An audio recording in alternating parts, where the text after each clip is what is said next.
A very good evening to you. Welcome to the West Ham Voice on Friday evening. I hope you've all had a reasonably good week and a good new year. Um, Saturday is going to see us start the 2025 in much the same way as we finished 2024. As you know, 2024, the last game of that calendar year was against Liverpool, and we got drubbed 5-0 at home to them. And 2025, the beginning of 2025, the first game could see us with an equally difficult challenge when we go to the Etihad Stadium this coming Saturday. Now, despite Man City's poor run of form over the past few games over the past couple of months, they're still a formidable side. And they got their first win since the beginning of December over Leicester last weekend. Which has probably given them a taste to go back to winning ways.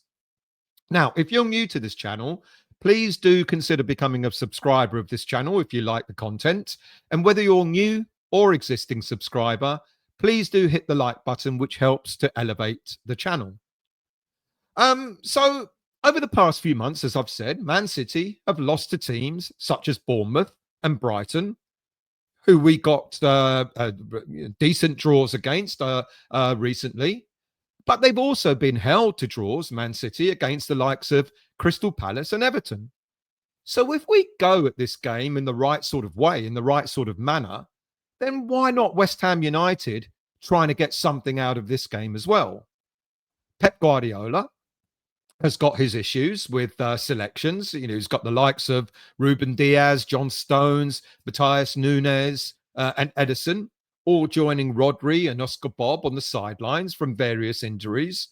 But with regards to Man City, that doesn't mean they're going to be short of players. You know, with the squad that they possess, they should be able to field a first 11 who should really be able to handle any threat that West Ham United may have to offer.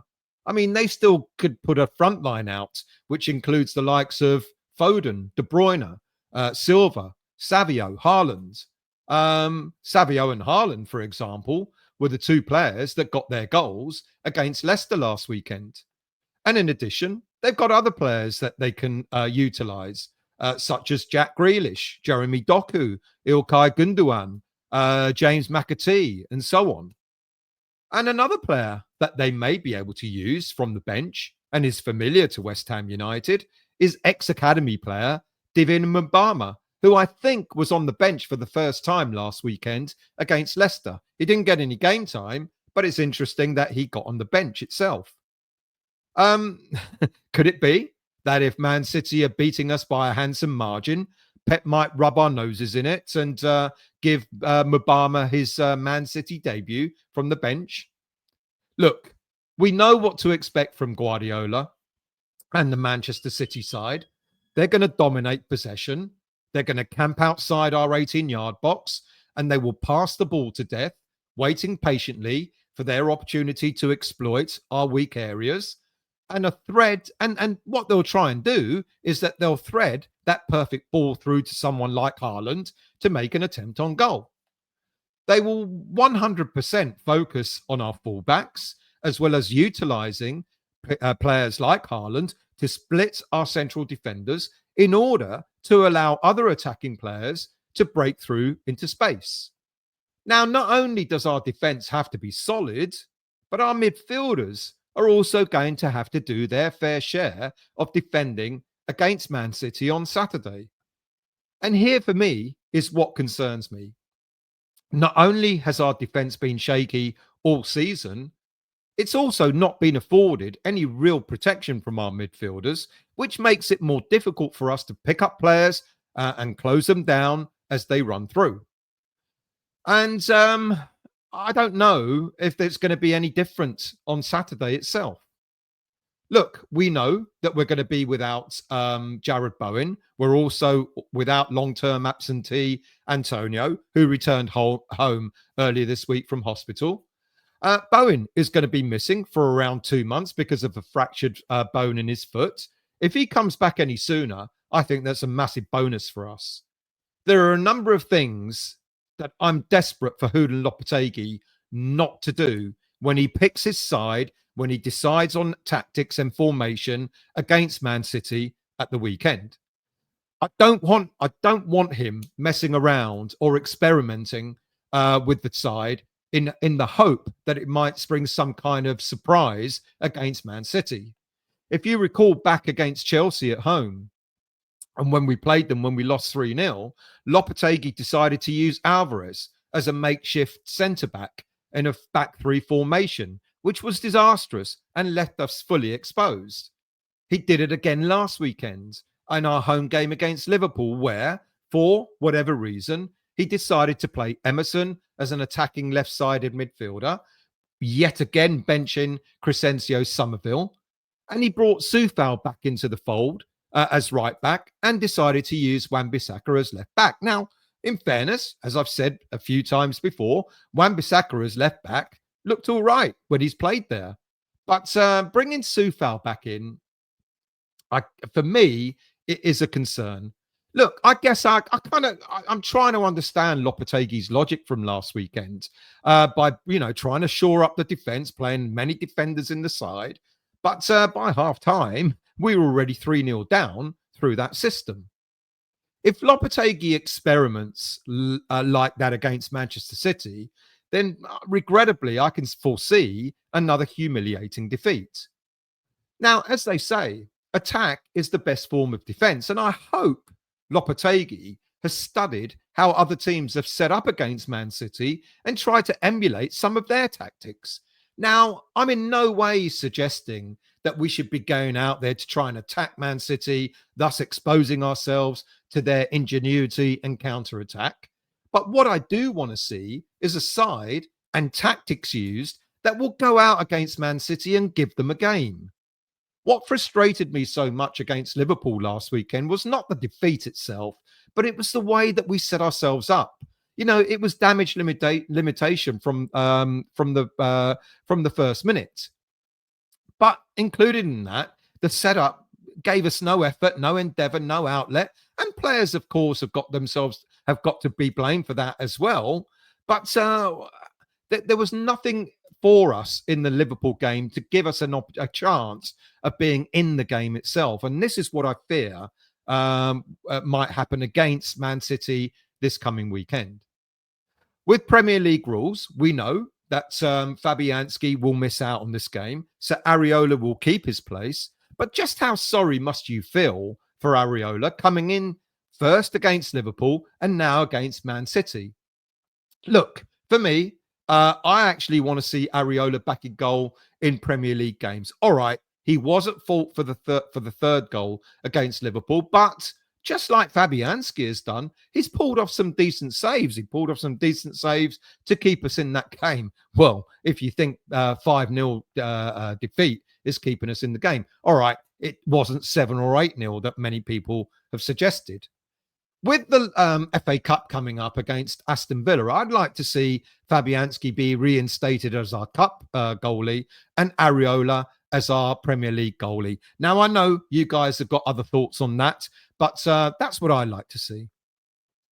I hope we don't see Soufal starting against Man City because, let's face it, whether he's up against Foden, Doku, Grealish, or whoever on that left side of attack, on that right side of defence, I think Soufal will suffer. I think for me, Soufal now is a bench player. I know he's in the last 6 months of his contract, but in all honesty, we should be going out getting ourselves another right back to be competing with Wan-Bissaka in that berth, rather than allowing Soufal to extend his stay at West Ham. He's been a great player for us. Let's not get it wrong, but sometimes you just got to let players go. So I want to see Wan-Bissaka back on the right.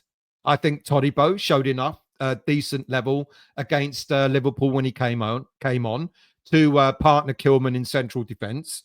And I want to see Emerson reinstated back on the left side of defence. It's going to be midfield for me that's going to be absolutely crucial. And my gut tells me that Lopetegui is going to play a two-man holding midfield with Rodriguez lining up alongside Alvarez. I don't want that, but it won't surprise me in the least if that's what Lopetegui does. Now, when you do that, that means you've got one less attacking player to utilize. And that's what I mean about when it comes to giving ourselves a chance, an opportunity to be in this game. Let's give them a game. But if you're conceding possession, if you're sort of already setting yourself up with four at the back and two holding midfielders, you're conceding possession, you're conceding space to allow Man City to play their game. Now, in midfield, Thomas Souček will come back from suspension. And I think that with Boeing missing, Thomas Souček will be our captain for the next couple of months.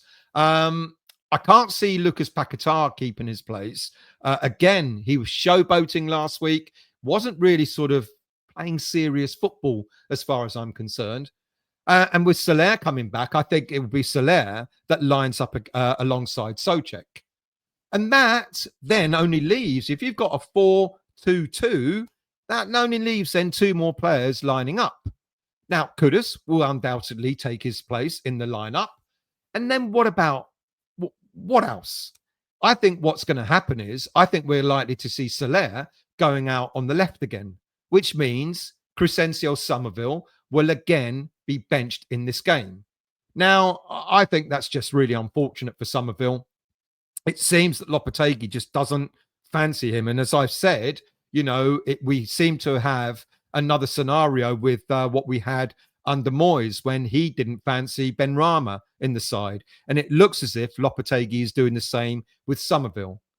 And then that leaves one more place, of course. And I think quite possibly Lopetegui will play Füllkrug.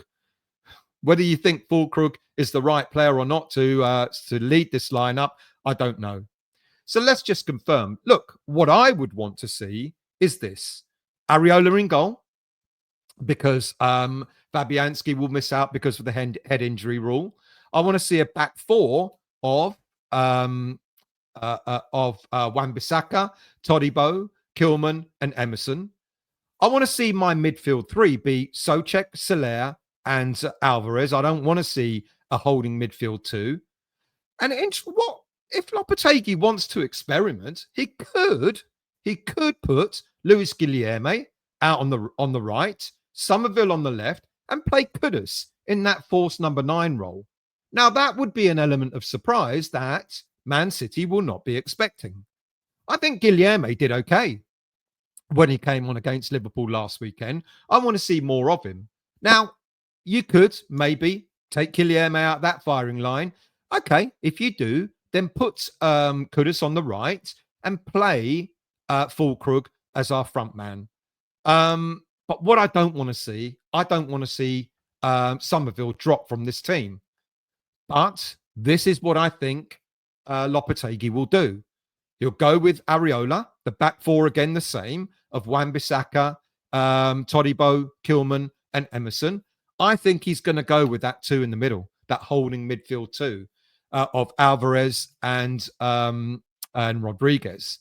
And then his middle three, like I've already suggested, will be Kudus, Souček, and he'll put Soler out on the left. We already know that doesn't work. And then he'll put Füllkrug up front.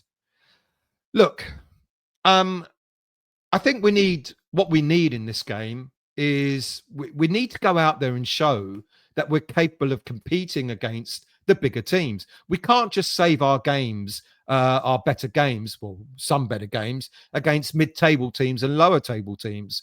Lopetegui needs to do something against these bigger teams. And I want to see us go out there with some endeavour.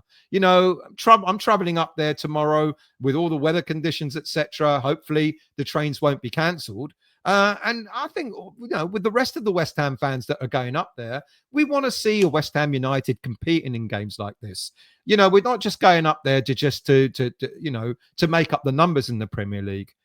And as I've already said, other teams have demonstrated that they can play against Manchester City. We should demonstrate the same thing. We should be able to go up there and give them a game and give them something to worry about. Hence why I want to see a lineup that's going to give us something to look forward to. So having a team like that, whether you play Guilherme or not is another matter. Like I said, if he wants to play Füllkrug, by all means play Füllkrug and then put Kudus out on the right. But if you've got that sort of lineup, that means you've got outlets. So when we get the ball, we can get it out to the likes of Summerville and Kudus, etc., and try and give Man City a game of it. Let's see what happens. Look, I hate predicting score lines that will show us a defeat. And I know I'm fooling myself if I think that we're going to get anything, if we're going to get anything out of this game. But I'm going to go with the courage of my convictions and go with a 2-2, knowing full well that that will be a difficult score line to get. But then why not? Why not? If the likes of Bournemouth can do it, Crystal Palace can do it, Brighton can do it, then why not West Ham? Like I said, if you are new to the channel, please do hit the subscribe button. And whether you're new or existing, please do hit that like button and leave your comments. What lineup would you like to see, and what scoreline do you predict? I'll be up at Manchester. I'm sure me, Wiggy, and Paul will do a post-match review after the game, win, lose, or draw. So do join us for that as well. And I'll see you all very soon.